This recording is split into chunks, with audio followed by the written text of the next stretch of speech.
Hello, everyone, and welcome once again to our Redeemer Lutheran Church Bible on the book of Ecclesiastes. Today, Ecclesiastes chapter 10. I'm Pastor Eric Kleinschmidt from Redeemer Lutheran Church in Highland, Indiana, with you once again for this return back to Solomon's Proverbs. Again, I believe that Solomon wrote the book of Ecclesiastes, and so if you were with us through our Proverbs study, which I can place a link up above, as well as the link to last week's study on Ecclesiastes. If you'd like to check out either of those as you go along, that'd be great. But you'll see a lot of some familiar themes here and a structure, which is one of the reasons why we believe that Solomon really wrote the book of Ecclesiastes.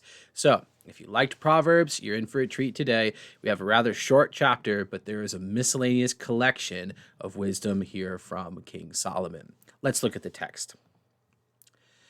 Chapter 10 begins with a rather vivid imagery. Dead flies make the perfumer's ointment give off a stench, so a little folly outweighs wisdom and honor. Obviously, we can understand the idea of having a perfume or an ointment. You want it to be pleasant smelling, all right? But if flies come to it because it smells so nice, like flowers or whatever, fall into it and die, well, then that kind of corrupts the whole thing. It only takes one small fly to ruin a whole batch, right? So we understand that imagery, and Solomon takes that and uses it as an allegory or a metaphor when he says that a foolish person, one foolish person can ruin a whole bunch of wisdom. If you've ever been in a committee meeting where you've had to decide things and somebody who is totally uninformed or has their own agenda comes in, it really sours the whole meeting because you have people of good heart and good intention that have done all the work, have done all the research, and come and present this plan of action. And then you have a person who hasn't done any of that, or who just stubbornly refuses to go along with everybody else, not for good reasons, but because of their own selfish reasons, and says, well, I think we should do it this way. Now you have to waste all that time and effort showing them why that isn't going to work. And sometimes it doesn't convince them, especially if they're a true fool. No amount of arguing and presenting of evidence is going to convince them. So definitely a foolish person can poison a whole group of wisdom. Verse 2, a wise man's heart inclines him to the right, but a fool's heart to the left. Okay, some explanation here. So between the directions, right and left, there really is no inherent goodness or evilness.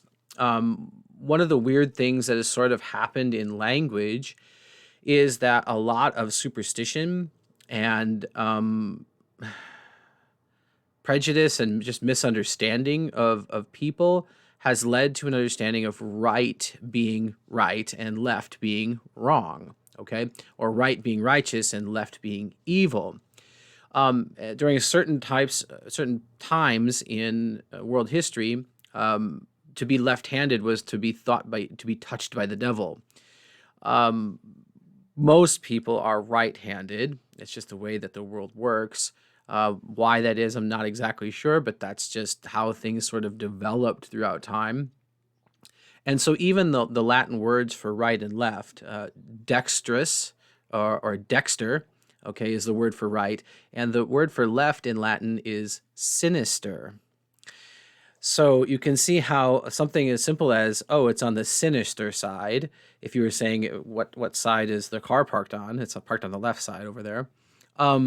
Turned into like, oh, what's evil about that car? So there's a lot of nonsense that came in through the Middle Ages about ideas that if you were left-handed, you were somehow in league with the devil. If you're doing something evil, it was left-handed. Even in theology, we talk about God's right-hand work and his left-hand work, or his proper work and his alien work. Quick explanation of that. God desires all men to be saved. That's his desire, for God so loved the world that he sent his only son. So his desire is to forgive, to love, and to save people eternally. That's his right-hand work. That's his proper work. That's what he wants to do. However, because he will not override mankind's free will to reject him, there is a consequences for those who reject his right-hand work. And that, of course, is death, condemnation, and hell. Okay? So that is his alien work. It is something he must do because there are only two options. And if some people reject what he wants to do, he has to then give them what he does not want to do, which is condemnation, death, and hell. That's his left-hand work, or what is also called his alien work. It's outside, it's not proper to his nature, it's just consequences of how judgment is set up, because there are only two options, okay? You roll all that together, and you have within culture, throughout time, an understanding of the right hand being symbolic of what is good, pure, true, a place of honor, and therefore the left hand being the opposites of that, okay? That's not to say that we still believe that left-handed people are evil. You may know some, but that's not because they're left-handed, all right? Just a coincidence in that case. And in fact, the Bible does speak positively about some left-handed people, particularly in battles and in war.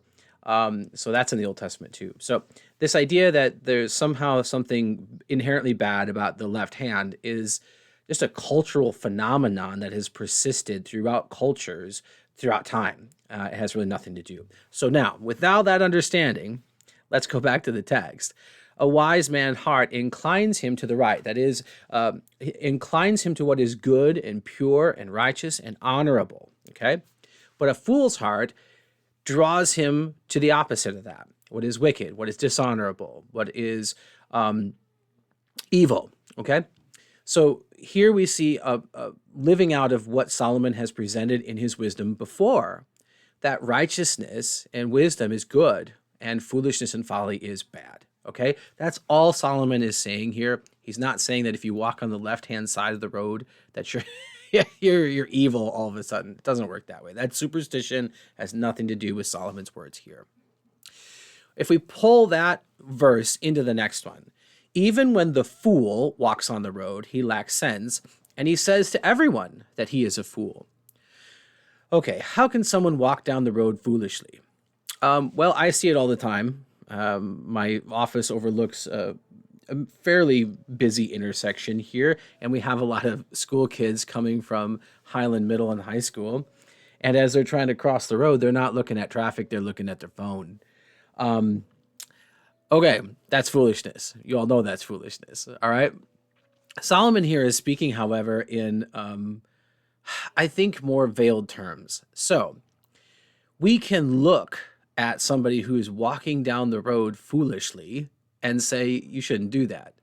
And then we apply it to our life. So one of the things Solomon is saying is be aware of foolish people around you. Watch what they do, learn from their mistakes so you don't have to repeat them.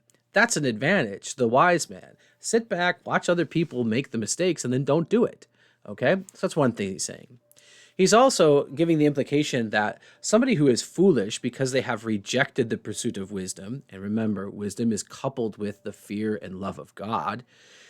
Someone who has rejected the pursuit of wisdom is going to reveal that no matter what they do. Even if they walk down the road, they're going to reveal that they're a fool. So eventually it comes out, is what Solomon is saying. So don't be like that person, is the message that's coming through here. Watch those people, learn from them, don't be like them, is essentially what Solomon is saying. To apply all that, in verse 4, if the anger of a ruler rises against you, do not leave your place, for calmness will lay great offenses to rest. Here's a very practical piece of advice. We've seen before that Solomon advises that when you are in the presence of a king, don't expect to be able to argue your case or to change his mind. What the king says goes, especially in this ancient time. So what Solomon is saying is, if you're in the presence of a king and he gets angry, be afraid, because he does have the right and the power to end your life. The best thing you can do is to remain calm. Don't run out in a huff. Don't be argumentative. Just sit there, listen, and then go forward. Figure out in wisdom what the best course of action. Solomon is essentially saying that you have to be able to read the room and to look around, and reading the room doesn't come by opening your mouth and blabbering. We're going to see that come later. that you really need, your best thing is to remain quiet and calm in any situation, and that's your best bet. So Solomon is giving you that nugget of wisdom for whatever you may face. Just shut your mouth. Listen, don't quite act. It's okay if they go, "Did you hear me?" Maybe that's the best thing. I say, "Yeah, I heard you. I'm just processing before I answer." Those sorts of things. It's okay. We don't have to immediately come back and be quick-witted with that. And especially in the presence of a king or in a ruler, it's maybe not the best idea. But that can apply in relationships, obviously, all kinds of places. So good advice there from Solomon, that calmness will lay great offenses to rest. Notice that Solomon doesn't assume that you're innocent. He assumes that you're actually guilty. And so being calm in the face of having the ruler find out that you did something wrong will benefit you. That's what he's saying. Verse 5 and 6, and really 7, kind of are a little bit different section here. And it returns to what we've seen here in Ecclesiastes more than Proverbs. And here's where the hint that you get that Solomon is the writer of both. For the verses 1 through 4 seem more like the writer of Proverbs, and 5 and 7 seem more like the writer of Ecclesiastes. So Solomon is really giving us a grammatical hint here that he is writing both of them. And we return to this theme. There is an evil that I have seen under the sun. And remember, whenever you see that under the sun, think just in this world. He is not talking about how things will be set right in the world to come. He's simply describing life here and now. As it were, an error proceeding from the ruler. Notice how he just told people to be calm in the face of a ruler because the ruler has power over you. Now he's going to critique the ruler. Solomon has the authority and he has the wisdom and the sense to say, hey, it goes both ways. So rulers are going to get theirs too. What does he say? Folly is set in many high places. That's a way to say there's a lot of fools in positions of leadership. And also, the rich sit in a low place, and I have seen slaves on horses and prince walking on the ground like slaves. In Solomon's world, that's a great reversal of how things were meant to be. We might say, well, what's wrong with a slave riding on a horse and a ruler walking on the ground? Well, in Solomon's time, we could understand how that wasn't what you expected to see. And somebody would go, what's wrong with that king? That something's not right here. So Solomon is saying there's a great reversal of what we expect. Also in Solomon's world, riches and wisdom and God's favor kind of go together, specifically for Solomon's reign, of course. We still have some of that prosperity preaching that happens today. That's a different topic for another time. I don't buy into it. I'm not a prosperity gospel preacher. I don't buy into that theology. I think it's actually the opposite. But I can say that in Solomon's day, there's a whole lot of God telling those people, if you do what I command, I will bless you. Okay? So Solomon is saying we see the way things God intended to be upended, and that's foolishness, and it's a great evil under the sun. And he's also saying a lot of those people that are in positions of leadership shouldn't be. So Solomon's message here is the same one that we've seen throughout Ecclesiastes. Life is unfair. Don't expect things to work out the way you think they should. And also he's making a little bit of a comment that most rulers are not the best people for the job. And he says that as one who is in that role. So what is he saying about himself? I think we don't know there. But folly is set in many high places. That's something that we can understand today, isn't it? Now, after that short little kind of interlude, we're back to what we would expect to see in the book of Proverbs. And here in 8 through 11, we have a collection of them which describe, once again, the unfairness of the world. So he says, he who digs a pit will fall into it. Well, that sucks. I mean, that's a great tragedy, right? You go through, your job is to dig a pit, and so you do that, but even though you've done it a million times, you read about how this guy fell in and died. Terrible stuff, right? A serpent will bite him who breaks through a wall. We'll say, what is this about? Well, you got to go back to ancient times. In ancient times, the walls were made of mud brick in a lot of cases, and it wasn't solid. So they would kind of make hollow walls. And those hollow places became homes for critters. And one of those critters was, of course, serpents. Now, as long as you didn't disturb it, it was fine. It lived in the wall and it didn't come out and it went outside and hunted and whatnot. That was just the way that the world was. But if you were in construction and you needed to break down this wall to build another, and you break through the wall and there's a serpent inside, you get bit, it's just as tragic as somebody who was digging a pit for somebody and fell in and died in the own pit that they dug. So Solomon's saying this bad things happen even to good people, even to people who are experienced in doing what they're doing. Same theme continues in verse 9. He who quarries stones is hurt by them. Oh, that's too bad. And he who splits logs is endangered by them. When I was a kid, my mom's house up in Wisconsin had a wood furnace. We also had fuel oil, but we used that sparingly because it was expensive. And my family has about 500 acres of woodland up there. And so every Saturday, one of the things that I used to do with my mom and my grandfather was cut firewood. And my grandfather had certain sawmills set up throughout his acreage, but they all operated the same way. They were this big long axle, and there was a sled that moved back and forth that you put the logs on. And the axle you hooked up to a tractor, the engine, a turbine on the tractor engine, and there was this gigantic exposed saw. This round thing of buzz saw, like you think, all right? There was no guard on it. There was nothing. It was totally unsafe for any modern, sensibilities. And so as we were working with that, it was, as long as you knew what you were doing, it was fine. But Grandpa was by the saw, right? And I was as far away from that thing, holding on to the tree as we cut firewood, and my mom was usually on the other side of the saw, chucking it into the back of the pickup truck as it got cut. But logging is an inherently dangerous business among many others. All right. And so even somebody who is experienced in those things can be hurt by them.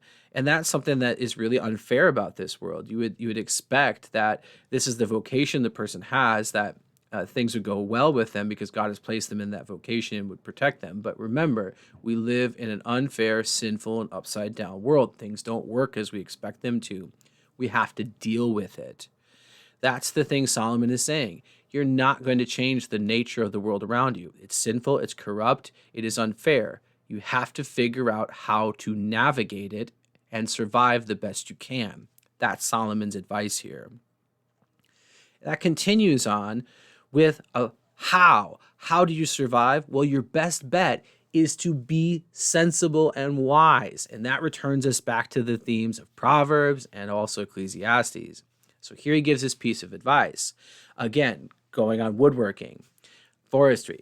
If the iron is blunt and one does not sharpen the edge, he must use more strength. He's also in more danger of it bouncing off and going into his leg, okay?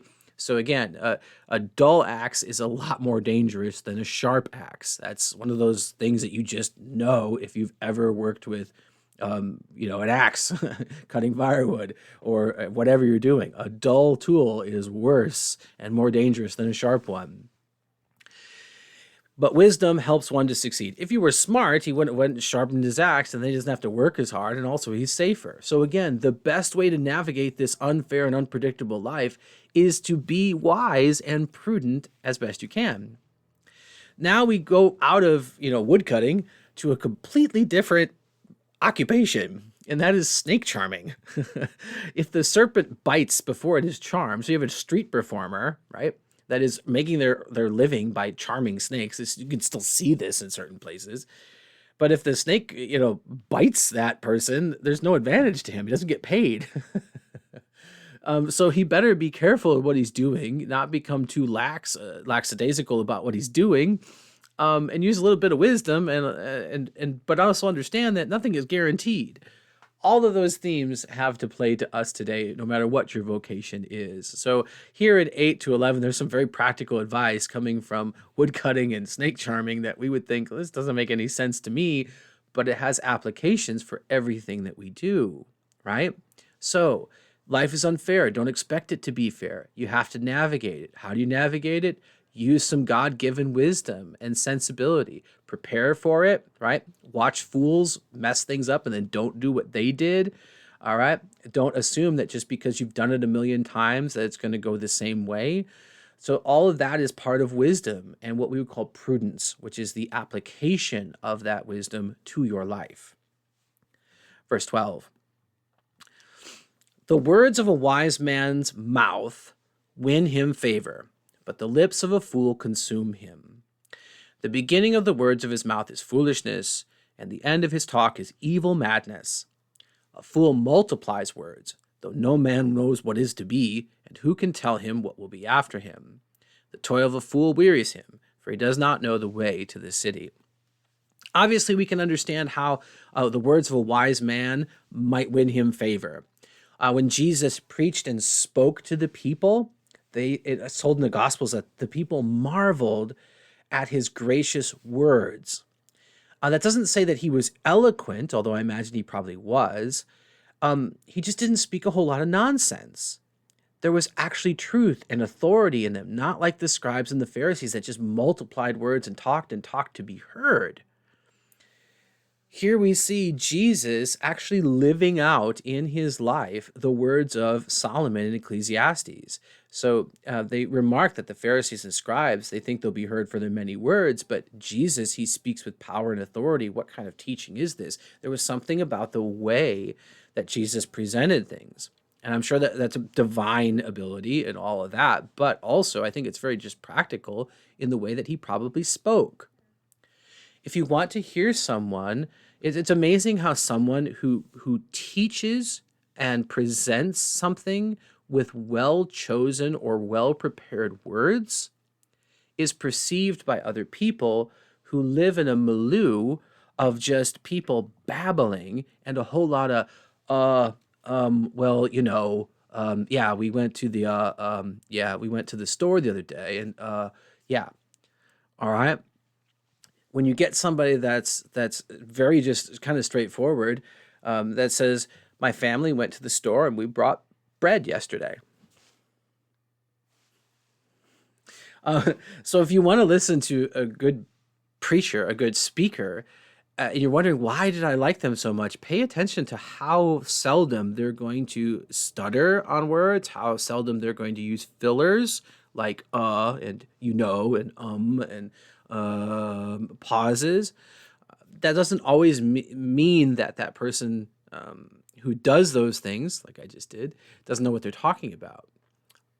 But if we are careful about the way that we speak and we slow down a little bit and contemplate our words, not only are we heard better, do we communicate more effectively, but also people generally have a better perception of our ability, of our knowledge, and of our quality of person.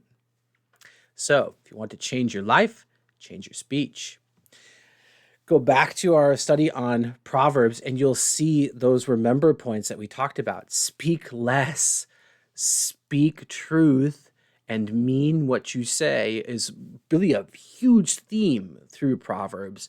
It returns here and kind of points out the fact that fools don't do that.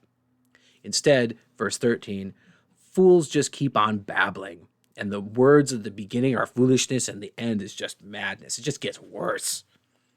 A fool multiplies his words. And what's he talking about? All these things that he knows, but what does really anybody know? No man knows what is to be. Who can tell him what is after him? You can't see the future. You could die tomorrow. The toil of a fool wearies him, but he does not know the way to the city. He does not know the way to the city. So he could say, I know all this stuff, and I'm the best person for the job, and I know this, I know how to do that. And it just gets tiresome. And in the end, he can't even tell you how to get to the city. He can't even walk outside the tavern where he's babbling and know how to get home. And remember what we had up here? A fool's heart. Even when the fool walks on the road, he lacks sense. He doesn't even know how to get back into town. He does not know the way to the city. So there's some themes that connect here. And just don't be a babbler is what Solomon is saying. Choose your words and just be quiet sometimes. Verse 16 kind of begins a new section where we're going to talk about the people and their relationship to government. Okay. Now remember, Solomon was writing a lot of what he does for his children who would rule after him, and also for rulers just in general, but also for all of us. And we say, well, I'm not a ruler, I don't have subjects.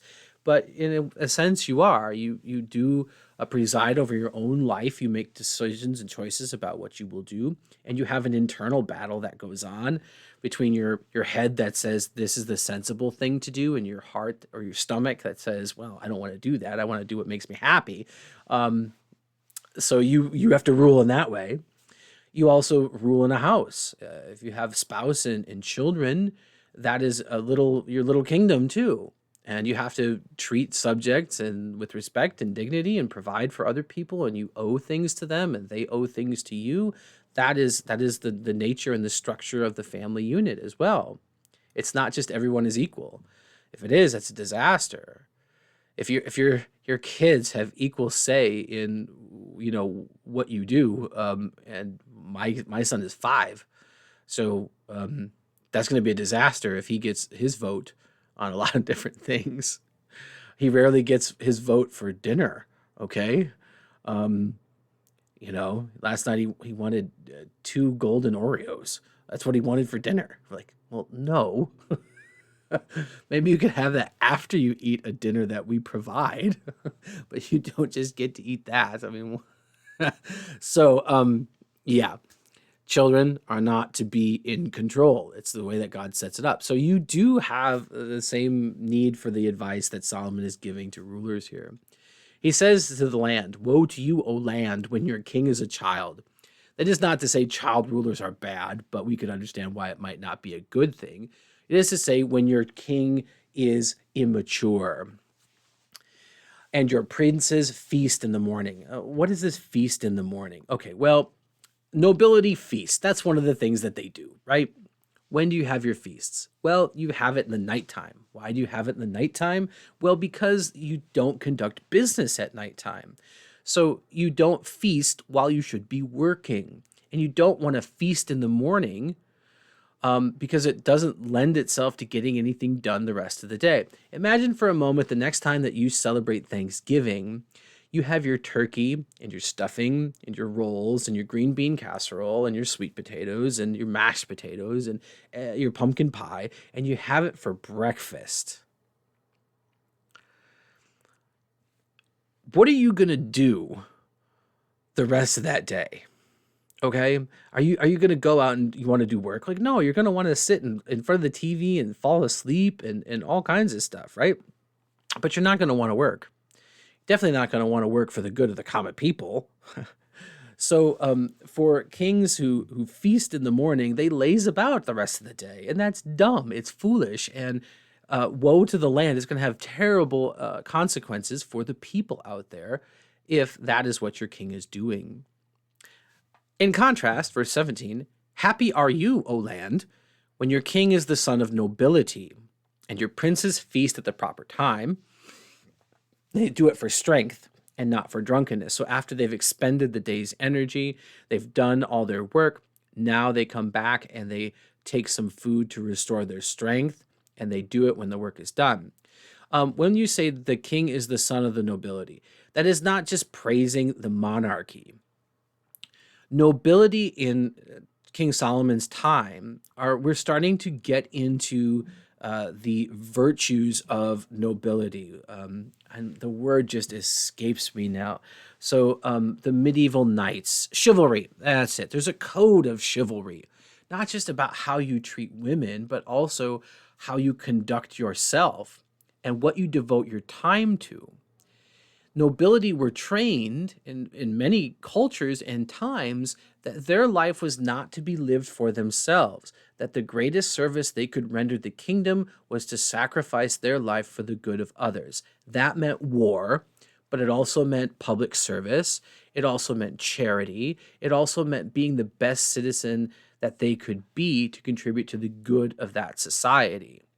So, when your king has been raised up with the understanding that he is to serve the people that he rules, that is going to be much better beneficial than an immature child who only cares about fulfilling their own needs. Now, what do most people get in terms of rulers? People who are dedicated to the selfless sacrifice of serving others, or people who are out there to get things for themselves? I'll let you answer that question about whatever government official you're thinking about or whatever government you may be in, because YouTube goes worldwide. I could be in Zimbabwe right now for all I know, and I have no idea about what their government is like in Zimbabwe. I don't know. So I think it's applicable in all situations, however, that it's best when we have public servants who are educated and devoting their life to the service of others from a young age. That's the best ruler that we can hope for, okay? We don't get that often. Instead, we get the king who is a child, the king who is lazing about because they feasted right away in the morning. And now we're going to see the effects in these closing verses. Through sloth, the roof sinks in, and through indolence, the house leaks. Indolence is a word that simply means repeated indifference to something that is necessary. Sloth, of course, you might say, well, that's one of the 7 deadly sins, right? Well, guess what? All sins are deadly. But the church throughout time has identified like categories of sins that tend to affect people, and that are condemned in the Bible, particularly. So sloth covers a number of things: not doing your job, not caring about your health and wellness, not helping others who are in need. All of that is included in sloth, or sloth, as David Attenborough says. I love that. Sloth affects all of us because a lot of us just don't want to do the things that we are required. Unfortunately, I think that it's becoming like all the sins of the scriptures, the world is starting to praise them more and more, and we see that. So we see the rise of young, able-bodied people who have a lot more energy than the elderly saying, well, I just can't adult today. And older generations are like, what do you mean? At your age, I was, traipsing through the jungles of Vietnam. Well, yeah, but when people have everything and they just get along. So not cleaning your house, not doing your work, not grocery shopping, not picking up after yourself, that's all a form of sloth. And it affects all of us. There's some times when we all feel that way. We just need a day to recharge. But when a day to recharge comes like every other day, like, come on.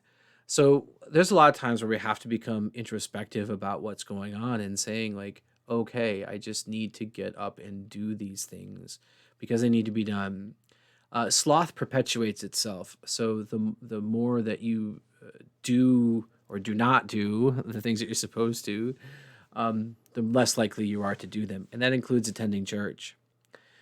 So you skip church 1 week, and 1 week turns into two turns into a month turns into 6 years. It's just as easy. Sloth perpetuates itself. You can see that in sleeping patterns in people.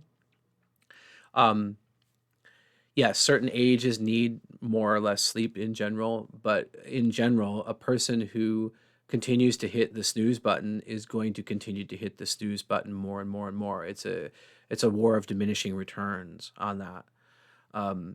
And the only real way to prevent that is to just stop and just get up. You just got to get up. That's just the way it is. That's really there's no like remedial pathway to, okay, well I'll limit myself to 2 snoozes this week and 1 next week, and then I'll be getting up at my alarm. Like, no, doesn't really work that way. You're just going to 2 turns into 4, turns into 8, turns into you're 3 hours late. So, the more sleep we think we need, we can train ourselves to think that we need 12, 14 hours of sleep. We really can, even though you biologically don't need that in most cases. So just interesting how the human body works. And when it comes to all sins, that we have a craving for them, and do we develop a habitual need for them, and we become sort of immune to their effects. And so we need more and more and more. So we think about that as in drugs. We get the high, and then you got to take more to get that same high. It works with sloth too. It works with lust, works with theft, works with lying, works with everything. Our body craves those sins, and we need to crave them more and more. So sloth, roof sinks in. You need to repair your roof. Get to it. You can't wait on that. So yeah.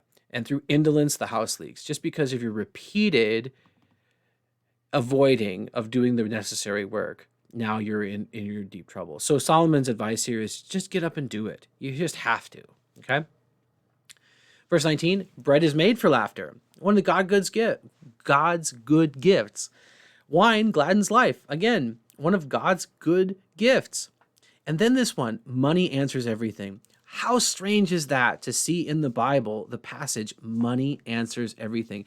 Because in so many other cases, money is going to be talked about in a negative connotation. Jesus himself says it's easier for a camel to go through the eye of a needle than for a rich man to enter into heaven. Solomon has written about money before, and you have to understand his context before you can get here, okay? So, I think it's in Ecclesiastes. Hold on. I think it's Ecclesiastes 5. No, we don't want the New International Version. Sorry, I don't care for that. Don't care for it. It's not close enough to what's in the Greek and Hebrew for my taste. So, here, Ecclesiastes 5. He who loves money will not be satisfied with money. Can you see that? Font size, extra large. There we go. So Ecclesiastes 5:10, he who loves money will not be satisfied with money, nor he who loves wealth with his income. This is vanity. When goods increase, they increase who eat them. Biggie Smalls, more money, more problems, right? And what advantage has their owner but to see them with his eyes? Sweet is the sleep of a laborer, whether he eats little or much, his full stomach of the rich will not let him sleep. Riches are kept by their owner to his hurt. The riches were lost in a bad venture. As he came from his mother's womb, so shall he go again, naked as he came, and he take nothing for his toil. So Solomon has written in other places that money is not the solution to everything. So you need to understand that concept when we come and see money answers everything.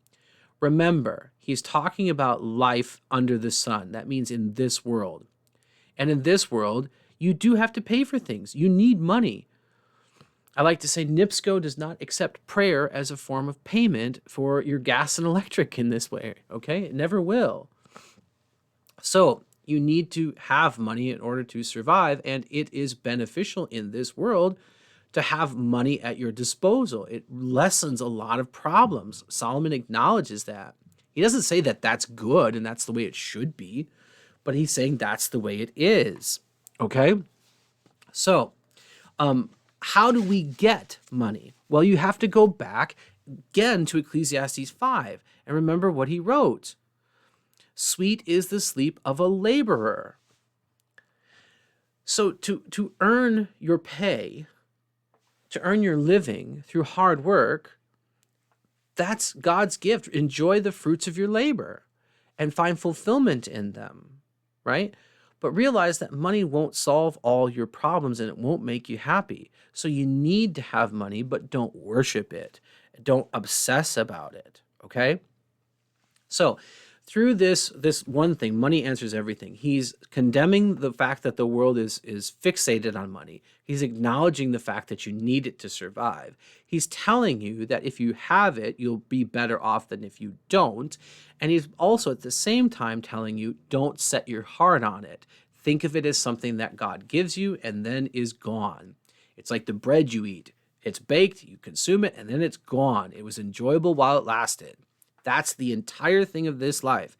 It is enjoyable while you are here, but you're not going to stay here. So come to terms with that and look at things appropriately. Finally, here we have a strange verse here at the end. Verse 20. Even in your thoughts, do not curse the king. Okay. Do not curse the king because he's God's servant. There's a lot of Bible verses. Romans chapter 13, I'm thinking of particularly. Fourth commandment, you're not supposed to curse those who God has set in authority over you. And even today, you may know this, it is a federal crime to threaten certain members of our government, including the president and the justices on the Supreme Court and judges and magistrates. Okay. Now, we don't prosecute that very well. We should. We should get back to doing that. But when you have a media that is definitely one-sided, they're going to, popularize. It's a way for you to gain notoriety by claiming that you aren't against this person in authority. And you know what I'm talking about, so I'll just leave it there. But that's a crime, and it should be prosecuted that way on all sides, no matter who's in the office, okay? God has said that we are to honor those in authority over us. Jesus even said to pay taxes to Caesar and owe fealty to Caesar, the Roman government. And that government was 10 times as corrupt as what anybody has today, I would argue. So even in your thoughts, do not curse the king, nor in your bedroom, in the privacy of your home, curse the rich. Don't you can't be against the rich just because they have what you don't. All right. They have their own problems with all their money, but don't be sitting around saying, well, so-and-so's got it and I hope he dies. Like that, you shouldn't be doing that, okay? So just plain advice. That's moral advice. Now Solomon is going to give you the practical side of that too. For a bird of the air will carry your voice, or some winged creature will tell the matter. You say, what is he talking about this? You know what he's saying. Has anybody ever told me, well, a little birdie told me that so-and-so is shacking up with so-and-so, right? We have that expression. It's prevalent through many cultures, this idea that birds carried gossip, okay? So Solomon is saying it's not right for you to curse those in authority over you. That comes from God. But it's also not very prudent or wise to do that, especially when those people got to positions of authority by being aware of what other people thought and said about them. And now that they have power and authority, do you think they're going to allow you to go around spreading malignant information about them? No.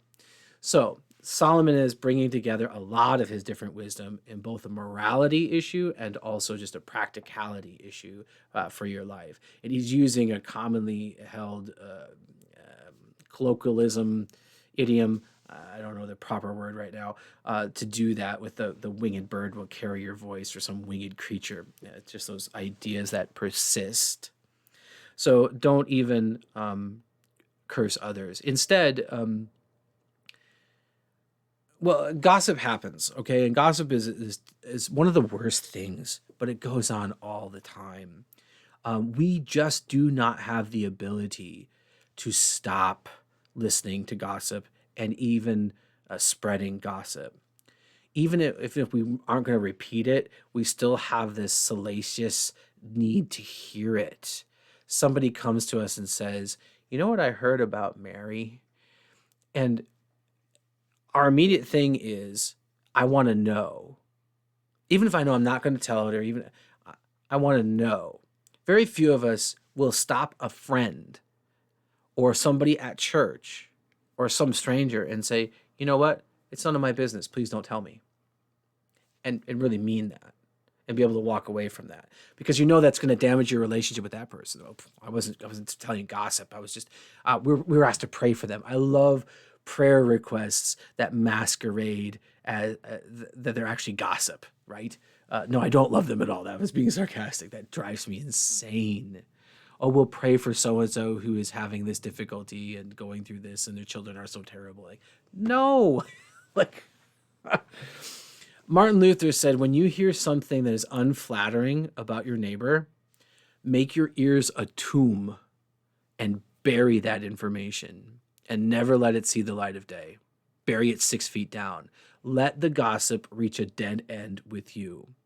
Or better yet, if you suspect that you're about to hear something about somebody else's business that has nothing to do with you, and it's not your job to correct it or to solve it, say, please don't tell me this information. I don't want to know. And then walk away. And yeah, it might damage your relationship with that person. Maybe it needs to. Because gossip is something that is condemned in the scriptures all over the place. It's something that we really, really struggle with, especially in the church, but everywhere, really. So gossip happens. It's really destructive, and it's not going to stop. So one of the weird things is that when you get to Jesus, his Sermon on the Mount, and you get the Beatitudes, right? Jesus acknowledges the fact that you're going to be persecuted. And he also says, blessed are you when others revile you and persecute you and utter all kinds of evil against you falsely on my account. Rejoice and be glad, for your reward is great in heaven. For so they persecuted the prophets who were before you. Pastors know this full well because we are the object of gossip and rumor all the time. All the time. All the time. It's just unflattering information, just families picked apart, things that aren't true, people that don't know anything that are saying that they do. It's just an easy target, and the devil likes to stir that up. But he also does it for other people in positions of authority, bosses, parents, government, okay? That's all going to be a part of it because God has established those things, and he tries to protect them because he needs good order in all of those spheres. But the devil is trying to tear that down. So Jesus acknowledges that you're going to have to deal with it, and gossip is really destructive, but it's not going away. So the only thing you can do is rejoice in it because God knows, and God is going to see and judge justly. So rejoice and be glad. It doesn't feel that way, Jesus. I wish it were different. All right. So when we come back to Ecclesiastes 10, we have a lot of practical advice from Solomon in these rather disparate proverbial sayings that are here in Ecclesiastes. A lot of just practical wisdom and ways to go about life. Again, the idea being is life is unfair. That's not going to change. You have to find a way through it, and your best option is to be wise, to watch fools do what they do, watch them mess it up, don't be like them, to stick with the wisdom that has been passed down. And again, where does that wisdom come from? The beginning of wisdom is the fear of the Lord. So God's wisdom and God's righteous ways are going to see you off better through this life than anything else. And then when Christ comes again and the sun burns out and he creates a new heavens and a new earth and everything is set righteous, you're going to be a lot better off than those who rejected the teaching of the Lord and instead chose death and that consequence. So hopefully you got something out of that proverbial wisdom. Hopefully this worked all right for you because I had to redo all of my broadcast settings and recreate a lot of stuff. So it might look a little bit different than what you were used to before. And that's because I lost everything and had to recreate it. So hopefully, I really hope it worked. If it didn't, let me know. God bless you. I will see you next week for Ecclesiastes 11, God willing, and go forth and enjoy the bread and wine and the company of your friends. Take what comes. Maybe we should do remember points real quick. Take life as it comes. Enjoy God's gifts. Let God work and just go to sleep and have less, want less. A lot of good advice there. And hopefully that helps you structure your life today and find some enjoyment in this messed up, crazy, crazy world. God bless you, and we'll see you next week.